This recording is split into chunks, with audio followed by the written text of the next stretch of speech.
आता काय नाव तुमचं, काय प्रकरण, तुम्ही उद्यापासून आंदोलन पुकारलेलं होतं, का स्थगित करताय? नमस्कार, माझं नाव गंगाधर लक्ष्मण गुट्टे. माझ्या आईचं नाव आहे मंडाबाई लक्ष्मण गुट्टे, जी कॅन्सर रुग्ण आहे.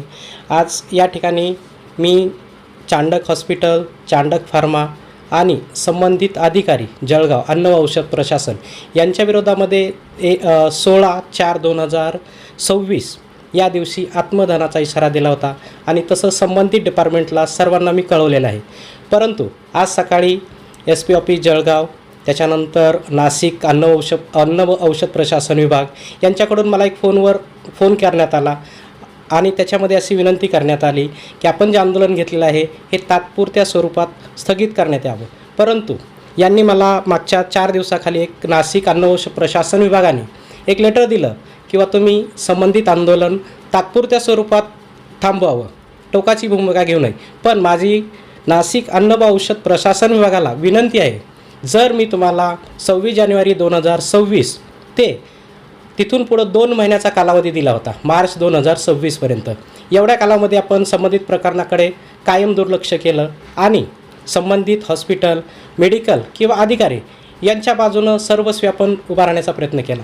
मग ज्यावेळेस मी टोकाची भूमिका घेतली त्यावेळेस त्यांनी मला मागच्या 4 दिवसाखाली की आपलं तात्पुरतं आंदोलन स्थगित करण्यात यावं व आम्हाला परत 1 महिन्याचा वेळ देण्यात यावा. पण संबंधित लेटरमध्ये कुठल्याही प्रकारच्या तारखेचा उल्लेख नव्हता. म्हणजे संभ्रमात टाकणारं लेटर आहे किंवा आम्ही महिनाभरात तुम्हाला न्याय देऊ. पण आज सकाळी ज्यावेळेस PI जळगाव, त्याच्यानंतर संबंधित अधिकारी आस्वार साहेब यांची आमची फोनवर काही गोष्टी कॉन्फरन्समध्ये बोलण्यात आल्या किंवा तुम्ही तात्पुरत्या स्वरूपात आंदोलन रद्द करा. पण त्यांनी जोपर्यंत मला लेटर देत नाहीत तोपर्यंत संबंधित आंदोलन चालू ठेवण्याचा आम्ही निर्णय घेतला होता. त्यांनी आता मला पुढची 10 तारीख 10/5/2026 ही तारीख दिलेली आहे. त्या अनुषंगानं मी हे आंदोलन तात्पुरत्या स्वरूपात आज थांबवत आहे. परंतु जर यांनी मला संबंधित काळामध्ये न्याय जर नाही दिला तर माझं आंदोलन संबंधितांना कुठलीही पूर्वकल्पना न देता टोकाची भूमिका घेऊन चालू राहील. तसेच चांडक फार्मा, चांडक हॉस्पिटल आणि संबंधित अधिकारी यांची संबंधित अधिकाऱ्याची जोपर्यंत निलंबनाची कारवाई होणार नाही तोपर्यंत हे आंदोलन माझं कायम चालू राहील.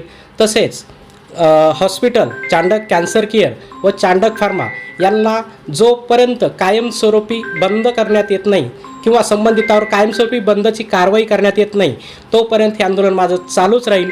आणि माझी शासनाला किंवा माझी संबंधित प्रशासन, मुख्यमंत्री, अन्न व औषध प्रशासन मंत्री, आरोग्यमंत्री, या ठिकाणचे मुख्य शल्यचिकित्सक, SP साहेब, त्याच्यानंतर आरोग्य अधिकारी महानगरपालिका व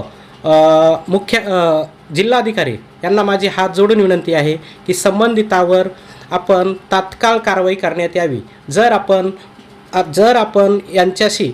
यांच्यावर कारवाई नाही केली तर मी माझं आंदोलन हे तीव्र करेल आणि त्या पिरियडमध्ये मी कुठलीही आज जशी विनंतीला मान देऊन मी माझं आंदोलन मागे घेतलेलं आहे तसं त्या पिरियडमध्ये होणार नाही आणि टोकाची भूमिका घेऊन मी माझं आंदोलन यशस्वी करेल. दादा, काय प्रकरण आहे थोडक्यात सांगा. अजूनही तुमच्या आईसाहेबांना त्रास होतोय? माझ्या आईला आजसुद्धा पहिलं ऑपरेशन फेल झाल्यानंतर टेम्पररी स्टोमा काढला. ते ऑपरेशन फेल झाल्यानंतर माझ्या आईला परमनंट स्टोमा काढावा लागला. परत याच्यामध्ये कॉम्प्लिकेशन आल्यामुळं ज्या ठिकाणाहून माझ्या आईची ओपन सर्जरी करण्यात आली त्या ठिकाणाहून माझ्या आईच्या ओपन सर्जरी ज्या ठिकाणी झाली त्या ठिकाणाहून 3 महिने लगातार त्या ठिकाणाहून स्टूल येण्यास सुरुवात झाली. म्हणजे टेम्पररी स्टोमा, त्याच्यानंतर परमनंट स्टोमा आणि त्याच्यानंतर जी सर्जरी करण्यात आली होती open surgery Chandak hospital, doctor Nilesh Chandak आणि त्यांचे सहकारी निलेश चौडिया, त्याच्यानंतर श्रद्धा चांडक, सागर व्यास, त्याच्यानंतर विस्पुते यांनी जे सर्जरी केली होती याच्यामध्ये खूप कॉम्प्लिकेशन निर्माण केले. त्यांनी सर्जरी काय केली हे तर त्यांना माहिती आहे. पण सगळ्यात महत्त्वाची गोष्ट, पहिली सर्जरीचा प्रॉब्लेम, दुसऱ्या सर्जरीमध्ये प्रॉब्लेम येतो तर संबंधित हॉस्पिटलमध्ये ते हॉस्पिटलमध्ये संबंधित रोगावर उपचार करण्याची त्यांची तेवढी कॅपॅसिटी होती का किंवा त्यांच्याजवळ तेवढी इक्विपमेंट होते का, हा माझ्या मनामध्ये कायमस्वरूपी सवाल उत्पन्न होत आहे. कारण त्या ठिकाणी जर पहिलं ऑपरेशन ज्या डॉक्टरांनी केलं त्या डॉक्टरांना परत ऑपरेशन करण्यासाठी माझा विरोध होता. तरीही डॉक्टर निलेश चांडक, डॉक्टर श्रद्धा चांडक, डॉक्टर व्यास यांनी जबरदस्तीनं परत त्याच डॉक्टरांना बोलून माझ्या आईची परत सर्जरी केली आणि तीही सर्जरी ज्यावेळेस ओपन सर्जरी केल्यानंतर ज्या ठिकाणाहून सर्जरी झाली त्या ठिकाणाहून माझ्या आईला स्टूल येण्यास सुरुवात झाली. म्हणजे या ठिकाणी एक गोष्ट सिद्ध होते की परत ते ऑपरेशन त्या ठिकाणी परत फेल झाला आहे का, परत फेल झाला आहे. मग परत काही दिवसानंतर तो प्रॉब्लेम सॉर्ट आऊट झाला. त्याच्यानंतर तिथं सगळ्यात महत्त्वाची गोष्ट मेडिकलची सुद्धा खूप मोठी हेराफेरी होते. संबंधित तिथलचे कर्मचारी असतील किंवा संबंधित मॅनेजमेंट असेल हे त्यांच्या हाताशी आहे. जर तुम्ही तिथली कुठलीही टॅबलेट संबंधात जर त्यांना विचारणा केली तर त्या ठिकाणी एकच गोष्ट हे केली जाते की तुम्हाला जे करायचं आहे ते करा, आमच्याजवळ हेच आहे. म्हणजे त्यांची सर्व ही उडाउडीची उत्तरं आहेत आणि कुठल्याही प्रश्नाची उत्तरं आज तागायत त्यांनी माझी दिलेली नाही.